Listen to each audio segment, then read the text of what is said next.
어서 오십시오. 책방 문 앞에 서 계시죠? 초인종도 노크도 하지 마시고 좋아요 꼭 눌러주시면 대문 활짝 열고 여러분을 반기겠습니다. 자, 지난 시간에 이어서 김수련 작가의 작품 날마다 이혼당하는 여자 6번째 이야기를 들려드릴게요. 바로 낭독 시작하겠습니다. 네, ASMR을 이렇게 하더라고요. 제가 흉내내봤습니다. 자, 바로 본문 낭독 시작하겠습니다.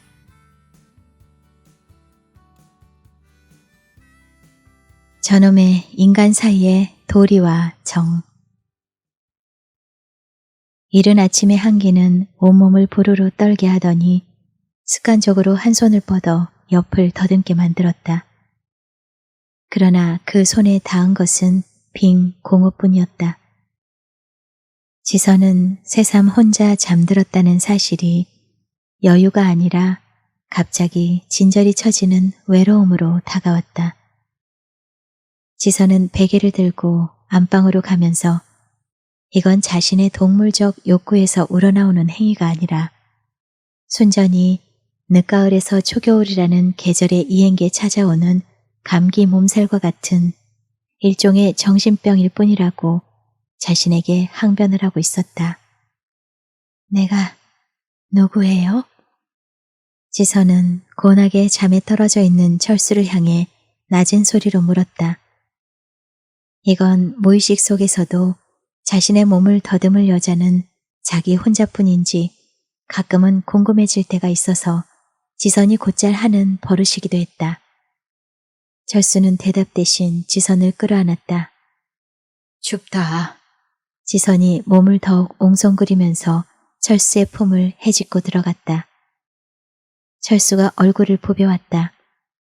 서로의 살을 부비고 핥고 하는 것을 보면 인간도 역시 동물일 수밖에 없다는 생각이 들어 그것에 대한 거부처럼 지선을 더욱 종알거리게 만들었다. 김모 씨, 오해하지 마세요. 내가 이 방에 온 순전한 이유는 이 중앙난방이라는 아파트 난방에 문제가 있기 때문인 거예요. 이런 으스스한 아침에는 불을 떼줘야 하는데 어디 불기가 있어야 말이죠. 푸. 철수는 눈을 감은 채 웃기만 했다. 김모 씨, 우리 날씨도 그런데 한번 할까요? 지선은 하다란 극히 평범한 동사를 이렇게 특별하게 사용하는 자신이 새삼 우스웠다. 사모님, 뭘 하자고요? 따지고 보면 철수와 부부관계를 가진 지도 한 달은 된 것 같다. 세상에 존재하는 무수한 부부의 컷속을 들여다볼 수도 없고 또 그럴 필요도 느끼지 못하는 지선이었지만 그래도 떠도는 구름 같은 속소를 흘려 들은 적은 많았다. 신혼엔 일주일에 몇 번, 그 다음은 또 몇 번, 그런 횟수니 뭐니 하는 것들과 관계된 음담패설들은 또 얼마나 많았던가. 하룻밤에 99번을 했다는 어떤 물개 불화를 가진 사나이 이야기를 하면서 남자애들은 또 얼마나 기득대었던가.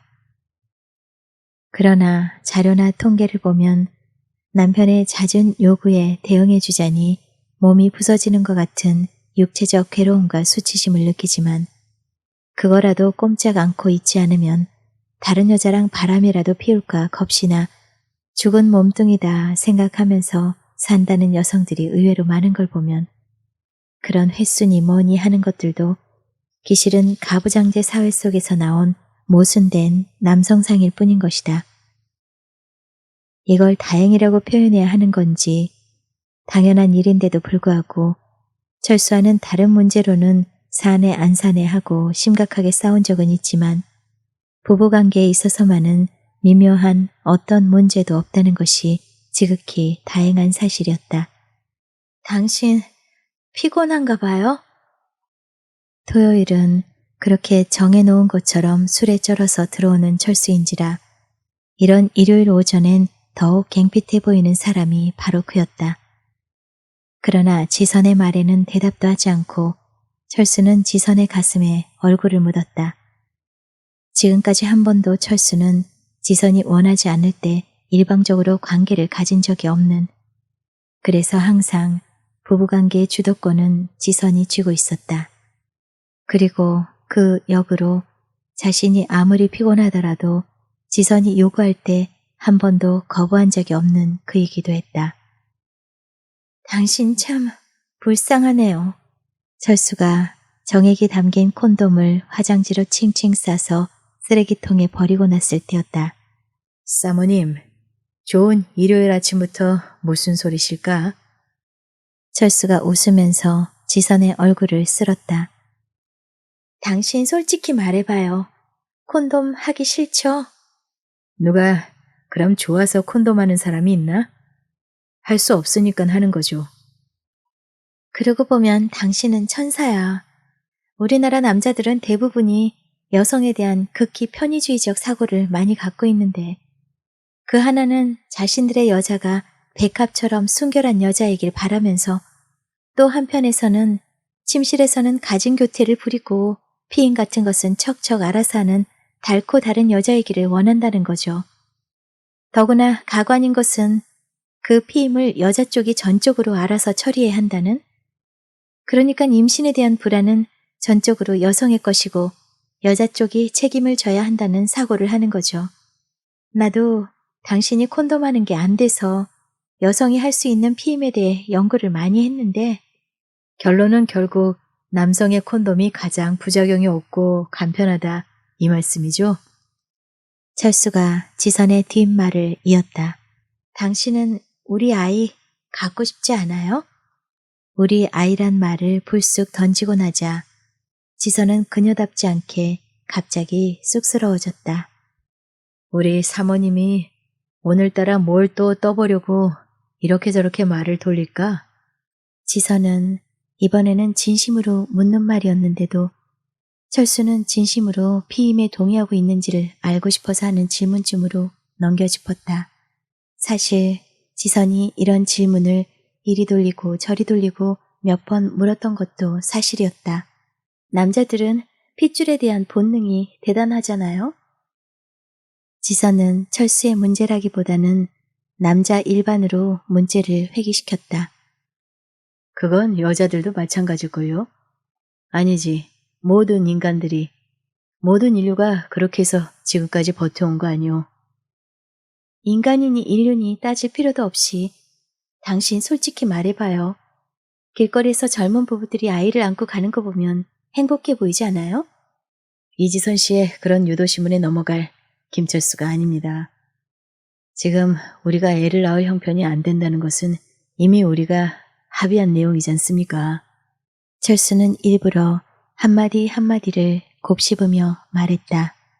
한창 뭔가를 해보려고 하는데 남편이나 시댁인이 하는 주위로부터 받는 압력 때문에 할 수 없이 애를 낳고 또 아이의 양육 문제로 하여 자신의 일을 포기해야 하는 현장을 적지 않게 묵도해온 지선으로서는 처음의 약속을 성실하게 지켜내고 있는 철수가 고맙다는 생각마저 들었다.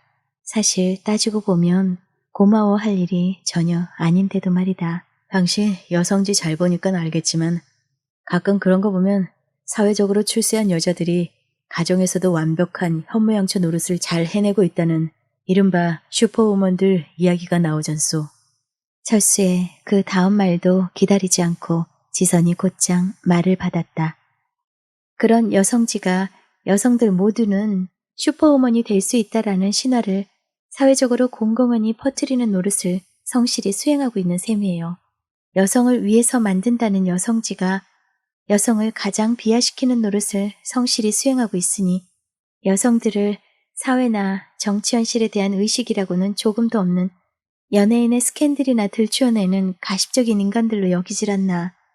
책에 실린 광고라는 것들도 외제 속옷이나 화장품 광고가 태반이고 여성지를 보고 있으면 어쩔 땐 이 사회가 여성을 내가 없는 인간들로 착각하고 있는 것은 아닌가 하는 생각마저도 든다니깐요.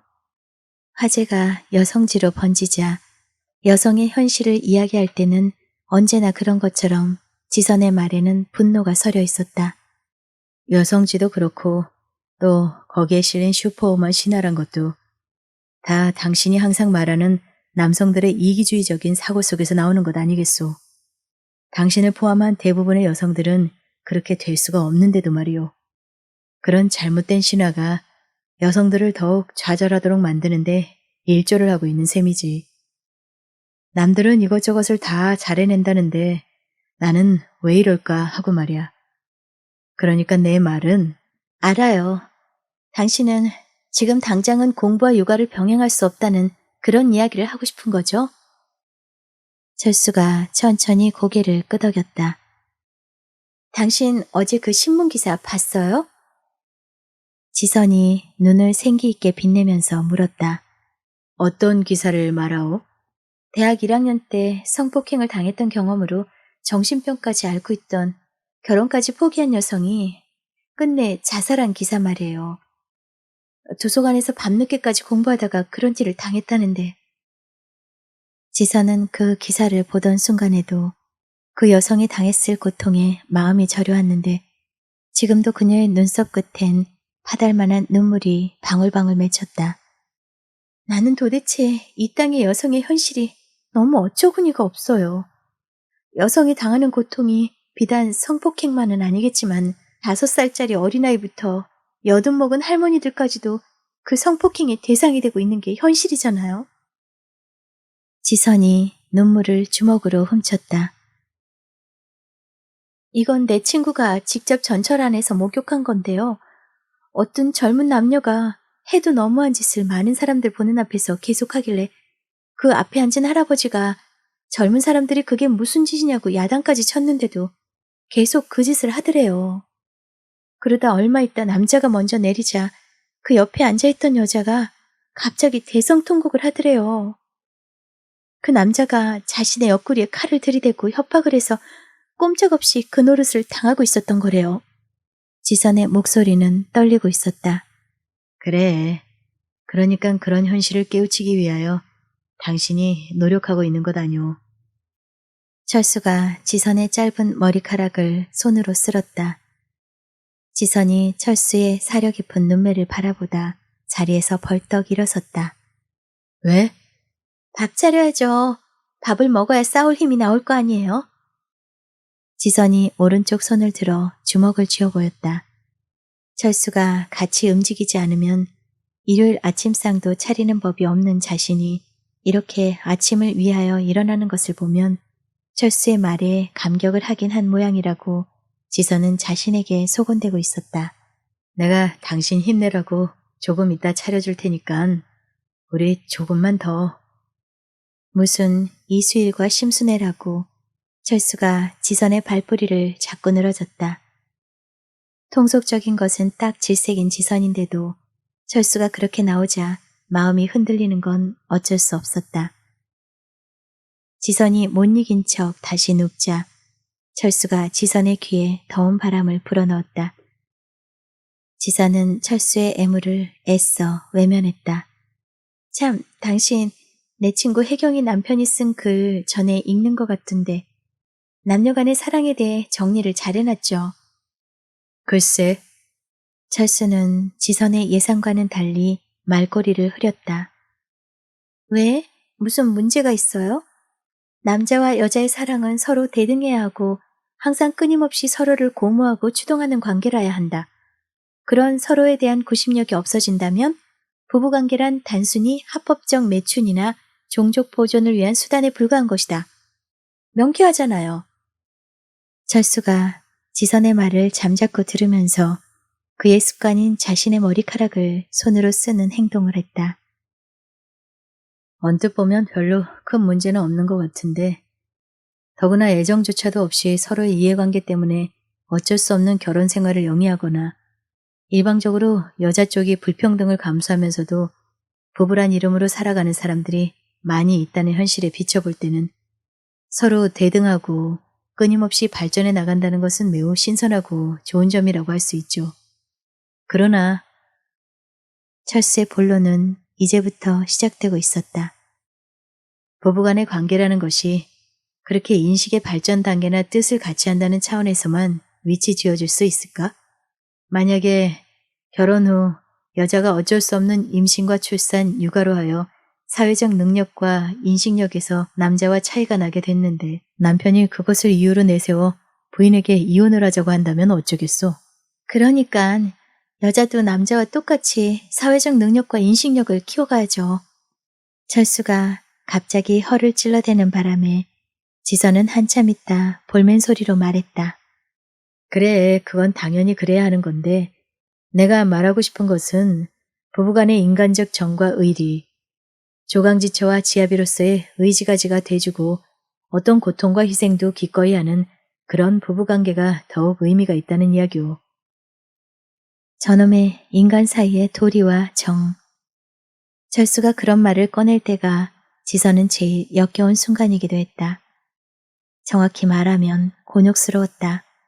그건 그녀가 처녀가 아니었다는 거짓말을 했을 때도 철수가 그녀를 받아들여준 그물이기도 했지만 이제 와서는 지선의 사고와 행동을 제약하려는 그물인 것도 사실인 것이다. 철수가 모든 학문이나 세상을 바라보는 눈이 있다면 그것은 인간에 대한 도리와 정이었기 때문에 지선은 차마 그 단단한 껍질 속으로 칼자루를 쑤실 수가 없었다.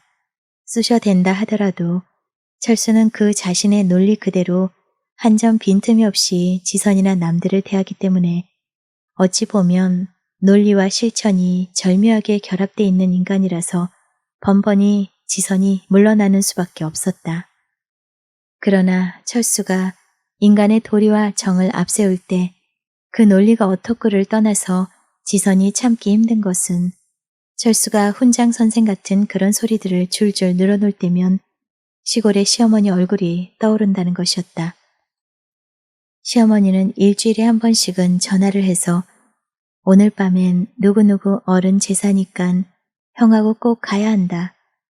또는 이번 일요일은 누구의 누구 딸이 결혼을 한다니깐 내가 못 가더라도 너희들이라도 꼭 가서 인사를 드려야 한다면서 얼른 촌수로 가름하기조차 어려운 대소사에 자식들이 참여할 것을 강요하는 것이다.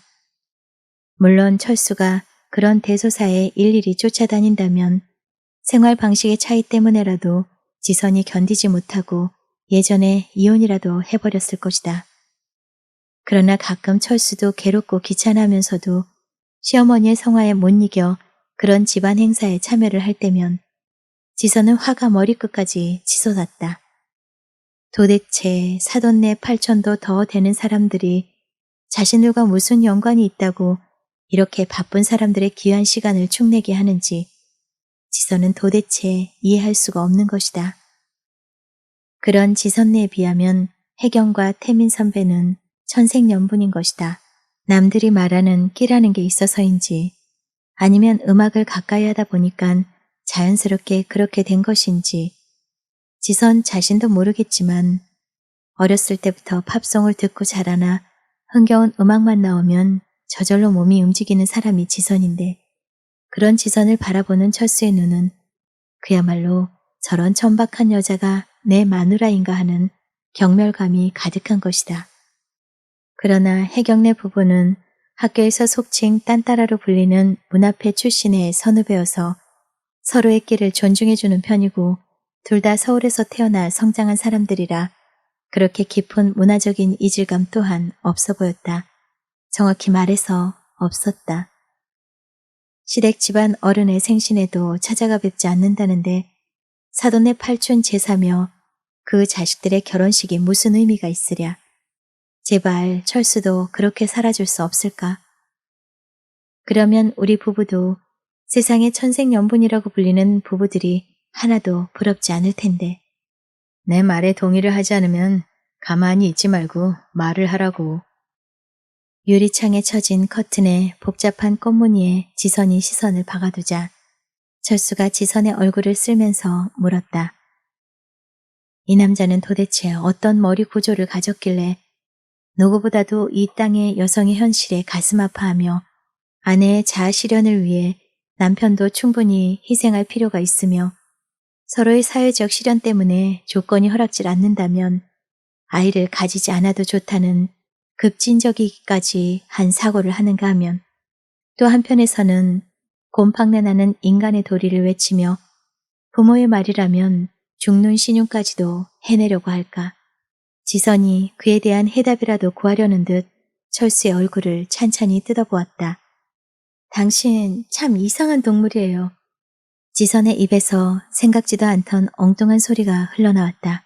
이상하긴 내가 뭐가 이상해요. 그야말로 균형이 잡힌 이상적인 인간이죠.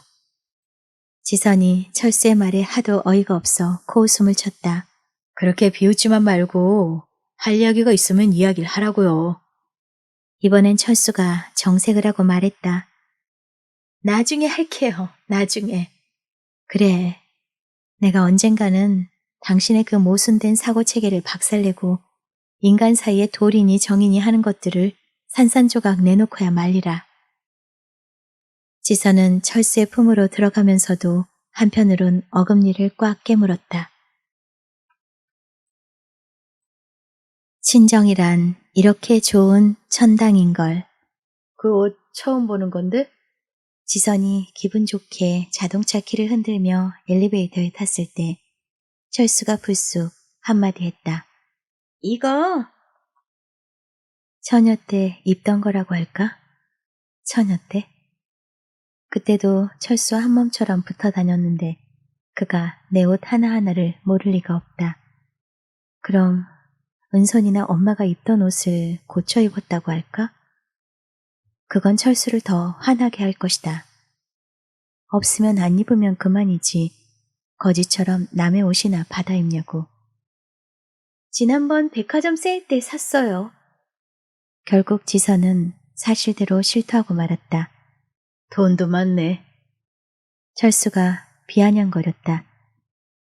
저런 소리를 안 들으려면 그때 무리를 해서라도 철수의 겨울 외투나 양복을 해줬어야 하는 건데. 지선은 내 돈으로 내가 쓰는 건데 하면서 자신의 옷만 챙긴 게 지금 와서 후회스럽긴 후회스러웠다. 9층에서 1층까지 내려오면서 둘은 좁은 엘리베이터 안에서 남남처럼 서로의 시선을 피했다.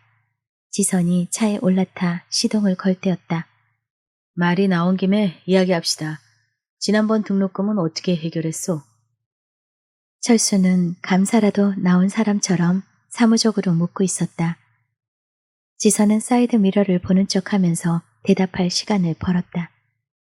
부부 사이란 게 이렇게 시시콜콜 서로를 간섭해야 하는 건지 지선은 신경질적으로 핸들을 돌렸다. 돈이 어디서 나서 가을학기 등록을 했냐고요? 친정에서 줬어요. 철수가 대답을 재촉하자 지선도 총알처럼 대쏟았다. 당신 나한테 돈 한 푼 받지 않고 차 유지하며 하다못해 이 옷값은 다 어디서 나는 거요? 내가 아르바이트 하는 거 알잖아요. 애들 가르치는 거 말하는 거요? 그건 당신이 몇 푼 벌지도 못하면서 시간 뺏기고 자존심만 상한다고 때려치운 지가 언젠데. 그 아르바이트 말고요. 심포지움이나 세미나 준비 같은 것도 있잖아요. 그게 돈이 되는 일이요? 지선은 철수의 신문 비슷한 것이 계속되자 깜빡이도 켜지 않은 채 이쪽에서 저쪽 차선으로 되는 대로 차를 몰았다. 서로 각자의 경제 생활을 인정해주면 되잖아요? 당신은 당신대로, 나는 나대로. 차 세워요. 지선이 무슨 말인가를 더 하려는데 철수의 목소리가 천둥처럼 울렸다. 왜요? 우리 친정에 안 갈 거예요? 지선의 갈라진 목소리도 금방 그 뒤를 이었다. 나랑 살고 싶으면 저 골목에 차 세워요. 유치하기는 자기랑 사는 게 무슨 대수라고. 무슨 일만 터지면 나랑 살고 싶거든 하고 조건을 달아. 그러니 당신 엄마 되는 사람에게서도 나이 어린 형님한테 존칭을 받고 싶으면 아들하고 이혼하라는 말이 나오지. 그러나 지선은 한자나 나온 아랫입술과는 달리 골목으로 차를 세웠다. 차 세웠으니까 말해요. 지선이 핸들을 주먹으로 몇 번 치며 철수 쪽도 보지 않고 말했다. 당신 아무리 생각해도 철수는 뭐가 그렇게 화가 나는지 말조차 제대로 잊지 못했다. 식구들 기다리니까 빨리 이야기해요. 지선은 철수가 제풀에 화가 나 숨을 씩씩거리거나 말거나 오늘 낮에 친정집에서 있을 아버지 생신잔치에만 신경이 쓰였다. 지금 장인어른 생신이 문제요? 도대체 당신이란 사람은 사고가 어떻게 돼 있는 거요? 제 사고방식이 어때서요? 지선도 답답하다는 듯 고개를 흔들었다. 내 말 들어요. 우리는 부부요. 입이 닳도록 하는 말이지만 부부는 생활의 공동체고 운명 공동체인 관계라고요. 저놈의 운명 공동체 강의가 또 시작되는군. 지선은 고개를 창밖으로 돌려버렸다. 그런데 네 돈, 내 돈을 가려서 당신이 번 돈은 당신이 알아서 쓰고 내가 번 돈은 내가 알아서 적당히 생활비도 하고 용돈도 쓰라는 게 말이나 되는 소리요? 여자들이 남성들과 대등해지려면 우선 경제적 능력이 있어야 한다고요. 자기 아닌 딴 여자와 놀아난 남편을 보면서도 술만 들어가면 짐승처럼 때리고 목까지 조르는 남편과 살면서도 여자들이 그 죽이고 싶도록 미운 남편들과 왜 헤어지지 못하는 줄 알아요? 그건 다 혼자 살 만한 경제적 능력이 없기 때문인 거라고요. 불같은 철수의 성미를 모르지 않는 지선은 속으로만 이 말을 곱씹었다. 선진국에서는 부부라 하더라도 다른 경제 생활을 갖는 것이 보편적이라고요. 그래야만 부부간에 대등할 수 있는 거고요. 그렇다고 벙어리처럼 가만히 있을 수만은 없어서 지선은 자기 방어에 나섰다. 나도 기본적으로 여성들이 경제적 능력이 있어야 한다는 것은 찬성하는 사람이요. 그러면 뭐가 문제예요? 지선의 목소리에 조금 힘이 들어갔다. 당신의 경제 생활에 있어서는 두 가지 문제가 있어. 지선은 갑자기 그 옛날 여성 문제 대자보건이 생각이 났다. 이런 차 안에서 나한테만 속삭일 게 아니라 나의 마누라 경제 생활에 있어서의 두 가지 문제에 대하여 하고 다시 대자보라도 붙이시지. 하고 속에서 비아냥이 터져 나왔다. 그 하나는 당신 스스로도 경제적 독립을 외치지만 결국은 당신의 친정에 경제적으로 암암리에 많이 의존하고 있다는 거고, 또 하나는 첫 번째와 무관한 것은 아니지만 당신은 우리 실정에 맞지 않는 경제 생활을 누리고 있어. 솔직히 말하면 우리는 차를 끌 형편이 못 돼요. 그런데 이건 차라리 현상적인 문제고 보다 본질적으로는 이 모든 문제가 다 어디서 기인하냐면 철수의 이야기가 길어질수록 지선은 이런 심정으론 친정조차 가고 싶지 않다는 생각뿐이었다. 미국서 부부가 같이 공부를 계속하다 오랜만에 고국을 찾은 오빠네 부부. 가난한 애인을 뒤로하고 요즘 장안에 내놓으라 하는 사내들과 선을 보느라 정신이 없는 동생 은선이. 내놓고 말은 안 하지만 항상 내가 사는 것을 불안의 눈으로 보고 있는 친정 부모들한테 기가 좀 죽지 않으려고 옷을 한 벌 장만한 것이 이렇게 현성과 본질을 따져볼 정도로 문제가 된단 말인가. 우리는 죽이 되든 밥이 되든 하나가 되어 살아야 하는 거요. 부부가 도대체 남편은 남편대로 부인은 부인대로 딴 주머니를 차고 자신이 필요할 때 야금야금 빼 써먹는다는 게 말이나 되는 소리요? 어떤 남자들은 부인이 자신 몰래 적금이라도 부어 집을 옮긴다던가 할 때 요긴하게 내놓기라도 하면 내 마누라는 살림 하나는 끝내준다고 자랑을 하는 사람도 있는 모양이고, 그래서 숫째 무슨 일이 터지면 나 몰래 모아놓은 돈 없냐고 마누라를 닥달하는 남편들도 있다더군. 그건 다 부부간의 불신을 드러내는 치사한 일인 거요. 내 말 알아들어요? 지선은 습관적으로 고개만 끄덕였다. 앞으로 당신 등록금은 우리가 같이 마련하는 거요. 그리고 당신이 먼저 제의해 주길 기다렸는데 지금까지 내가 관리한 내 월급도 당신이 관리하라고. 이지선이도 이제 콩나물 얼마, 전기세 얼마를 적으면서 적자가 뻔한 가계부를 청승맞게 내려다봐야 하는 대한민국의 평범한 여편네가 되라는 거지? 그럼 이제 더 이상 친정에서의 원조는 합법적일 수가 없게 되는 것이다. 돈 문제가 나온 김에 말을 해야겠는데 시골집에 현금이 전혀 없는 모양이요. 조금 있던 돈마저 이번 형네 새로운 사업에 보태주셔버리고 우리라도 얼마씩 보내드려야겠소. 얼마나요? 지선이 짜증스럽게 물었다. 당신이 형편 봐서 판단하라고. 차라리 벼룩에 간을 내먹어라. 시댁 이야기가 나오자 지선의 신경은 머리끝이 쭈뼛거리도록 섰다. 갑시다. 어디로요? 당신 친정에 안 갈 거요? 안 갈래요. 말은 그렇게 하면서도 철수가 정 그러면 집으로 차를 돌리자고 하면 어쩔까 하는 생각이 한편에서 이는 것도 사실이었다. 하하, 얼굴 풀고 가자고. 좋은 날인데 안 갈 수 있나? 지선은 철수의 너토로숨에 못 이긴 척 친정으로 차를 돌렸다. 오랜만에 찾아오는데도 영리한 폴은 옛 주인의 채취를 잊지 않고서 지선의 허리 높이까지 뛰어올라 반가움을 표시했다. 탁 하는 요란한 소리와 함께 친정집의 자동문이 열리는 순간부터 지선은 목이 메이기 시작하더니 다 늙은 폴이 컹컹대며 허리까지 요동하며 꼬리를 흔들어대자 눈에 눈물이 고였다. 지선은 철수가 차 트렁크에서 단감 상자를 힘겹게 꺼내들고 문으로 들어서거나 말거나 폴의 머리에서부터 허리까지 애정을 실어 쓸어주었다. 엄마! 나왔어! 지선은 현관문으로 친정엄마 최 여사의 얼굴이 나타나자마자 한달음에 달려가 엄마를 꼭 껴안았다. 최 여사는 평소엔 묻는 말에 대답도 안 하던 딸이 갑자기 단 배처럼 사근사근 굴자 얼굴에 일순 당황하는 빛이 어리기도 했지만 얼른 팔을 넓게 벌려 딸을 꼭 안아주었다. 저 왔습니다, 장모님. 그래, 어서 들어오라고. 최 여사는 사위의 시선을 의식했음인지 얼른 자신의 허리에 감긴 딸의 손을 풀고서 현관문을 밀쳤다. 김서방 왔는가? 항부 오셨어요? 오빠, 진짜 오랜만이다.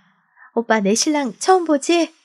지선은 오랜만에 보는 오빠를 비롯하여 오랜만에 반가운 가족들을 보자 자신도 모르게 들떠 말이 떨려 나오기까지 했다. 오빠와 철수가 악수를 하면서 서로 인사를 나누는 동안 미국에서 교육학 박사과정을 밟고 있는 새언니가 주방 쪽에서 앞치마로 손을 닦으며 걸어 나왔다. 박사 할애비가 돼도 여자가 시댁에 오면 별 수가 없지. 지선은 그런 새언니의 모습이 애처롭기보다는 고소하다고 느끼는 참이었다. 아버님이 단감을 좋아하신다길래 저희 집에서 이걸 보내셨습니다. 과일 가게만 가도 널려있는 저 단감이 얼마나 대단하다고. 철수는 일부러 집에서 보내주신 거니까 다른 것보다 이것이 더 값진 선물일 거라고 친정 아버지 선물로 저걸 굳이 고집했었다. 약도 안 쓴 좋은 거라더군요. 그래, 뭐 이런 것까지. 고맙네. 귀밑머리에 흰머리가 희스키스한 친정아버지는 만면에 웃음을 띠며 선물을 받았다. 엄마, 뭐 먹을 거 없어? 지선이 일부러 들으라는 듯 주방 쪽을 향해 큰 소리로 말하자 철수가 눈총을 주었다. 철수가 그러거나 말거나 지선은 한 번 더 소리쳤다. 친정이 좋다는 게 뭔가. 이렇게 더러운 물에 손 안 담그고 편히 앉아서 맘대로 소리칠 수 있는 자유가 있는 곳이 아닌가. 아빠 지금도 담배 피우세요? 그래, 이게 쉽게 안 끊어지는구나. 지선은 자신도 철수의 강요에 의해 억지로 끊다시피 한 담배면서도 아버지 앞에서 이제는 담배를 피우지 않는다는 시위라도 하는 사람처럼 의기양양하게 말했다. 은선이 쟁반에 들고 온 수정과를 내려놓고 주방으로 향하려 하자 지선은 은선의 손을 붙잡고 속삭였다. 은선아, 여기 앉아 있어. 시집가면 죽어라 일할 텐데 벌써부터 고생이니? 옆에서는 철수, 친정아버지, 오빠가 서로 근황들을 물어주고 묻고 있는 참이었다. 귀가 밝은 철수가 지선의 말을 들었던지 옆구리를 콕콕 찔렀다. 지선도 주방에 가서 점심 차리는 걸 도와주라는 신호였다.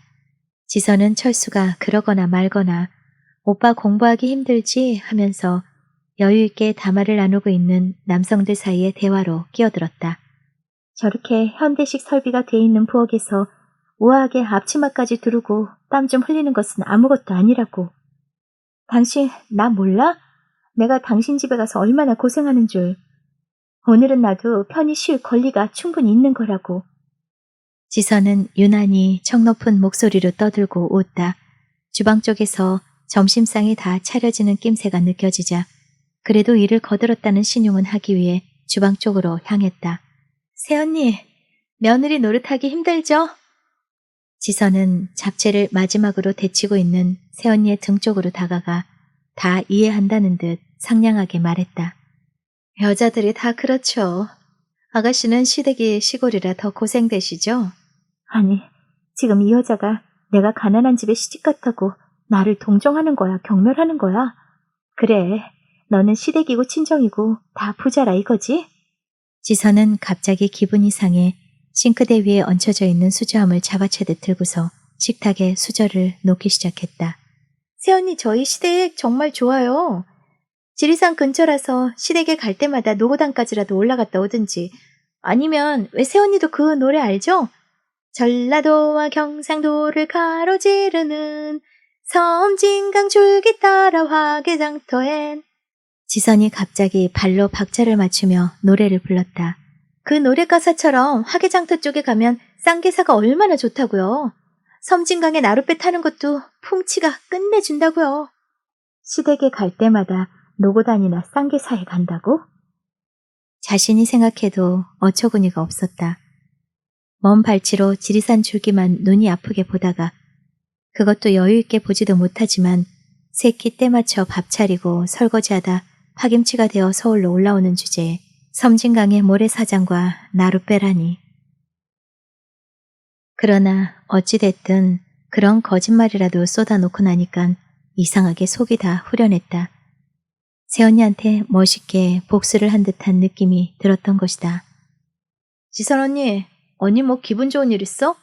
지리산이 어떻고 하는 지선의 수다가 계속되자 밥을 푸던 은선이 지선을 향해 싱긋 웃었다. 기분 좋기는 이렇게라도 하지 않으면 울어버릴 것 같아서. 너도 결혼해봐. 친정이 얼마나 좋은 천국인지 알 테니까. 지선은 중얼거리듯 그렇게 속삭였다. 샴페인까지 곁들인 점심 식사는 정말로 훌륭했다. 지선은 우중충한 겨울 양복을 거친 철수와 자신만 빼면 하나같이 밝은 세상에서 온 행복의 수호자들 같다고 생각했다. 재산도 어느 정도 모았겠다. 사업도 큰 걱정 없겠다. 자식들 큰 걱정 없이 자라주었겠다. 이제 두 분만의 여유까지 찾아 시간만 나면 골프에 여행을 즐기시는 친정 부모. 박사학위도 순조롭게 딸 것 같고 한국에 나오면 요즘 같은 고등 실업자 난에도 불구하고 대학에서 또 어느 기업체 연구소에서도 벌써부터 서로 모셔가려고 한다는 오빠. 거기다 박사 사모님의 못지않게 미모와 학식을 갖춘 언니. 요즘 선을 보고 다닌다니까 곧 있으면 분명 사자 달린 장안에 내놓으라 하는 집안과 결혼할 게 분명한 동생 은선이. 지선은 잡채의 당면을 말아 올리다 말고 여유 있는 행복의 웃음을 짓고 있는 친정 식구들을 홀린 듯 쳐다보았다. 정년 퇴직까지 해서 집에는 현금 한 푼 없다는 시댁의 경제생활. 있었던 돈이라곤 집안의 기둥이라는 큰아들 사업 자금으로 다 쏠려 들어가고 거기다 그런 형편을 모를 리 없는 장남이었겠지만 벌이는 사업마다 이런 이유로 또 저런 이유로 거덜이 나고 자기 집안의 화근에 대해서는 별로 말을 하려고 하지 않는 철수지만 가끔 흘려들은 이야기로는 남편이 교사인 철수의 누나는 장손 며느리가 아들을 못 낳는다고 시댁에서의 압력에 시달린 것도 같고 도대체 한 사람이라도 행복의 너울을 쓰기는커녕 자신들의 앞에 닥친 이런저런 삶의 불행만을 걷어내기 위해서 안간힘을 쓰고 있는 시댁의 식구 하나하나들. 지선은 자신이 행복의 나라 저쪽에서 자신을 소리치며 부르는데도 굳이 뒤 한번 돌아보지 않고 불행의 나라로 성큼성큼 발걸음을 내딛고 있는 무모하기 짝이 없는 인간 같았다. 엄마, 집에 와인 많죠? 아빠, 오빠, 이런 좋은 날 술들 좀 드세요. 지선은 혼자 넙죽넙죽 잔을 비우기가 그래도 쑥스러운 데가 있어 철수를 뺀 남자들을 걸고 넘어졌다. 지선아, 너 그러다 운전 못하겠다. 유독 친정 엄마만이 딸의 행동에 대해 촉각을 곤두세우며 우려의 목소리로 지선을 말렸다. 운전? 지선은 코웃음을 쳤다. 엄마, 이제 저놈의 차도 못 끌 팔자가 된걸요. 저 김서방이란 사람이요. 제가 형편에 어울리지 않는 생활을 영위하고 있대요.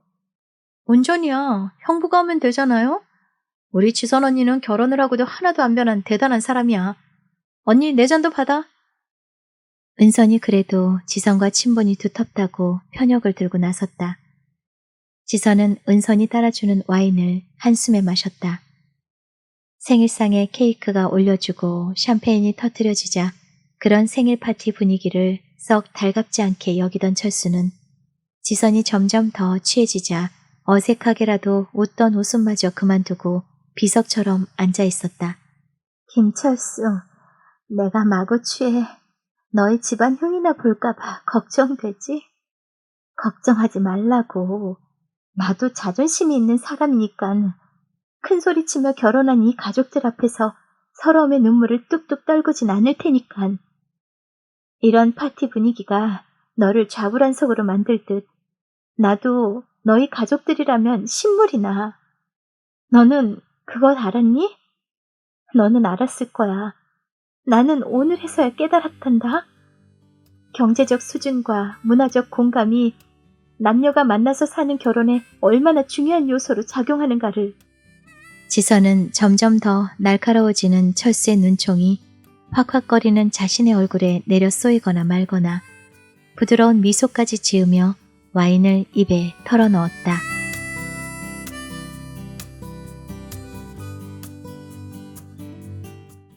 네, 김수련 작가님의 날마다 이혼당하는 여자. 이 시간 6번째 이야기를 들려드렸습니다. 다음 시간에 또 찾아뵐게요. 편안히 머무셨길 희망하고요. 여러분의 좋아요는 책방에 큰 힘이 됩니다. 감사합니다.